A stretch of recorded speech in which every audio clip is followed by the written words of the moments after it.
Se você tem um iPhone, é melhor ficar ligado na nova funcionalidade da Apple que vai escanear todas as suas fotos. No começo desse mês, eles anunciaram uma inclusão de uma proteção de segurança para a detecção de material de abuso infantil no iPhone, no iPad e no Mac. O algoritmo vai analisar as suas fotos no seu celular para buscar conteúdo pornográfico infantil.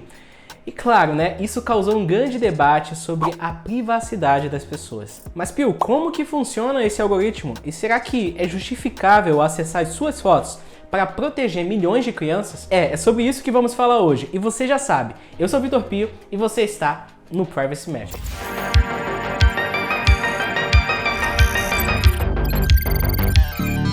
E se você acabou de chegar no canal, cara, aqui falamos sobre privacidade online. Já deixa o seu like aqui embaixo, porque assim o YouTube recomenda esse vídeo para mais pessoas, beleza? E um outro aviso rápido é que eu estou com conteúdos exclusivos lá no Telegram, tá? E além disso, eu tenho um grupo aberto caso você queira trocar ideia com outras pessoas que estão engajadas em ter mais privacidade online. Então, eu vou deixar o link aqui embaixo. As polêmicas envolvendo a ferramenta de análise de imagens da Apple começaram antes mesmo do seu anúncio ao público. Um professor de criptografia da Universidade Johns Hopkins, chamado Matthew Green, algumas horas antes do anúncio oficial da Apple, postou em seu Twitter que tinha informações sobre a nova tecnologia. E segundo ele, a ideia é muito ruim. Ele comentou sobre os principais problemas que surgiriam com a utilização dessa tecnologia, os falsos positivos e os possíveis abusos por governos e autoridades. Mas antes de conversarmos sobre os argumentos do professor, vamos entender como um computador consegue reconhecer uma imagem. Os computadores aprenderam a reconhecer pessoas em fotos recentemente, através dos seus rostos, especificamente no início dos anos 2000. Enquanto para nós humanos é relativamente fácil reconhecer um rosto, para a computação o reconhecimento facial é um problema desafiador de reconhecimento de padrões. A ideia de reconhecer faces, não é nova, tá? Mas a implementação só aconteceu quando um professor do MIT chamado Paul Viola e um pesquisador chamado Michael Jones criaram um algoritmo para identificar a presença de um rosto em uma imagem. E o conceito do algoritmo é bem simples, tá? Porque independentemente da nossa nacionalidade ou cor de pele, os nossos rostos possuem características muito semelhantes. Por exemplo, todos nós possuímos linhas que podem ser usadas como referência para um algoritmo. Por exemplo, o nosso nariz possui algumas linhas que são mais suaves do que as laterais. E se olharmos para a nossa boca, os dentes sempre serão mais claros do que os lábios, e ao redor dos nossos olhos sempre serão mais escuros do que a nossa testa. Com essas informações meio que básicas, eles utilizaram de uma ideia desenvolvida por um matemático chamado Alfred Haar para representar o rosto humano em formas geométricas, substituindo as áreas mais escuras do nosso rosto por retângulos escuros e as mais claras por retângulos mais claros. Assim, foi possível formar um padrão geométrico no nosso rosto. Então, se podemos encontrar um padrão que represente um nariz em uma foto, podemos deduzir que logo abaixo terá uma boca e acima desse nariz terão os olhos e a testa. E se tudo isso for verdade, é provável que seja um rosto naquela foto. E com essas hipóteses, o algoritmo começou a se popularizar. Até porque o algoritmo Viola-Jones não precisava de muita computação para funcionar. E logo a Canon, em 2008, incluiu em suas câmeras a funcionalidade para detecção de rostos e depois praticamente todos os fabricantes seguiram o mesmo caminho. E se você já viu alguém com problema de foco nas câmeras com a detecção automática, provavelmente é por causa dos falsos positivos. Na época, um dos principais problemas das principais câmeras da Canon era que o algoritmo identificava rostos em praticamente todos os lugares, cara. Tipo prédios e praças. Depois, esse mesmo algoritmo começou a ser utilizado para a detecção de objetos mais complexos e da mesma forma para a detecção de materiais pornográficos na internet. Com o tempo, os desenvolvedores tentaram criar algoritmos mais avançados para identificar mais padrões, como objetos e posturas, a fim de determinar o conteúdo das imagens através dos metadados e as suas descrições. Algumas das abordagens foram combinar algoritmos com redes neurais e com comparação gráfica entre imagens. Mas devido ao recurso computacional exigido pela maioria dessas abordagens, elas foram meio que deixadas de lado, porque na época não tinham tantos recursos computacionais disponíveis para todos. Mas mesmo assim, era necessária uma abordagem não só eficaz, mas eficiente para reconhecimento de conteúdos pornográficos na internet. E daí que em 2009 a Microsoft lançou um projeto chamado FotoDNA para detectar pornografia infantil na internet. No sistema, as imagens em si não eram analisadas, mas elas eram transformadas em hashes únicos para comparação com um banco de imagens e vídeos ilegais mantido pelo Centro Nacional para Crianças Desaparecidas e Exploradas nos Estados Unidos. Eles são uma organização sem fins lucrativos que procura crianças desaparecidas desde 1984. Então eles atuam ajudando crianças na recuperação delas e no suporte psicológico também. E para a procura das crianças desaparecidas, eles utilizam esse banco de dados chamado CSAM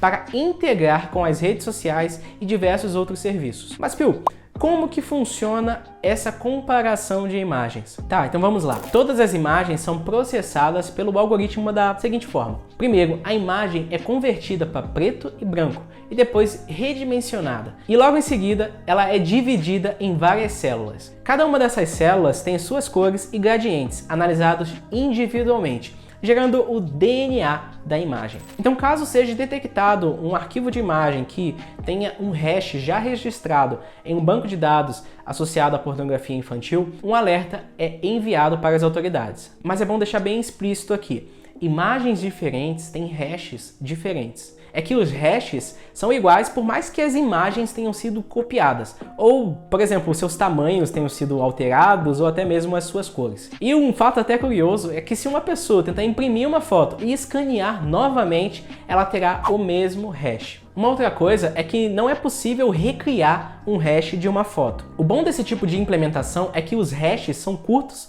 e são fáceis de armazenar. E o mais importante, é fácil de comparar. Por exemplo, se quisermos verificar uma foto suspeita, teremos que fazer o upload nesse sistema e logo após ele fará o cálculo do hash da imagem e fará a comparação com os hashes presentes no banco de dados. Se o hash bater com o do banco de dados, então quer dizer que a foto enviada possui algum conteúdo ilegal. E lembrando que assim, o sistema não está comparando imagens como vemos normalmente, mas sim uma codificação da imagem transformada em um identificador chamado hash. Mas muito bom, muito legal, Pio, mas tem um grande problema nesse sistema, Você precisa de um banco de dados que tenha diversas imagens inapropriadas para fazer essa comparação, Então, por exemplo, caso uma imagem suspeita não tenha nada a ver com uma imagem dentro desse banco de dados, o sistema vai gerar um falso negativo. E daí que em dezembro de 2014, a Microsoft liberou o uso desse sistema para a maioria das redes sociais. E hoje, esse sistema já é utilizado pela própria Microsoft no Bing, no OneDrive, pelo Google no Gmail e no Google Imagens,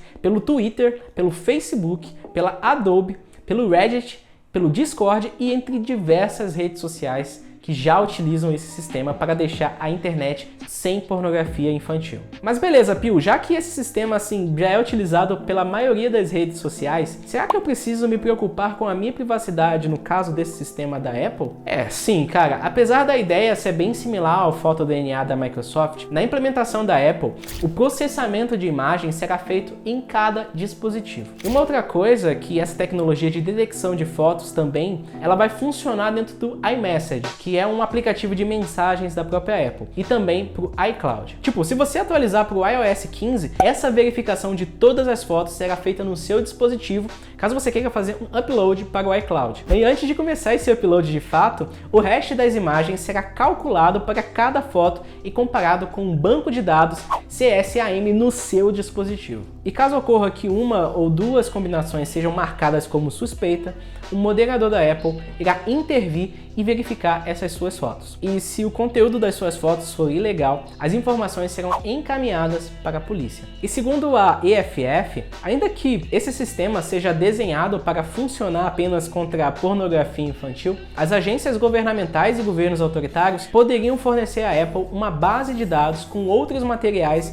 que eles consideram inadequados. Um exemplo foi o caso do Rebelde Desconhecido, também chamado de Homem dos Tanques. É uma imagem que mostra um homem carregando uma sacola de compras posicionando sozinho em frente a vários tanques do exército chinês. Essa imagem ela foi vista no massacre da Praça da Paz Celestial em 1989, que foi assim um episódio bem triste de repressão militar do governo chinês que matou milhares de manifestantes que pediam por uma reforma política completa e menor repressão por parte das autoridades. A foto do rebelde desconhecido é proibido de ser veiculada lá na China. Inclusive até as menções ao episódio e à praça onde aconteceram o massacre são monitoradas e reprimidas. E se você não conhecia esse episódio, cara, dá uma olhadinha nesse vídeo aí.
Ok, mas e a minha opinião sobre isso? Tá, vamos lá.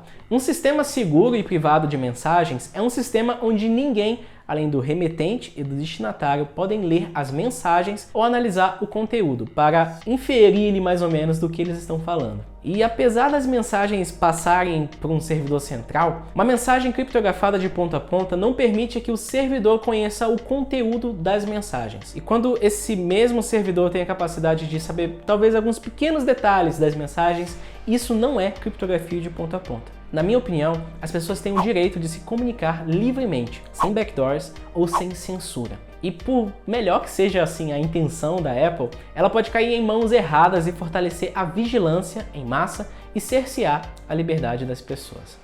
Eu sei que esse assunto é um pouco polêmico, mas eu quero saber o que você acha. Deixa aqui nos comentários aqui a sua opinião. Beleza, pessoal? Olha, eu espero que você tenha gostado desse vídeo. Você já sabe, deixa seu like e considere se inscrever caso você queira acompanhar os próximos vídeos, beleza? É isso aí, valeu e até mais.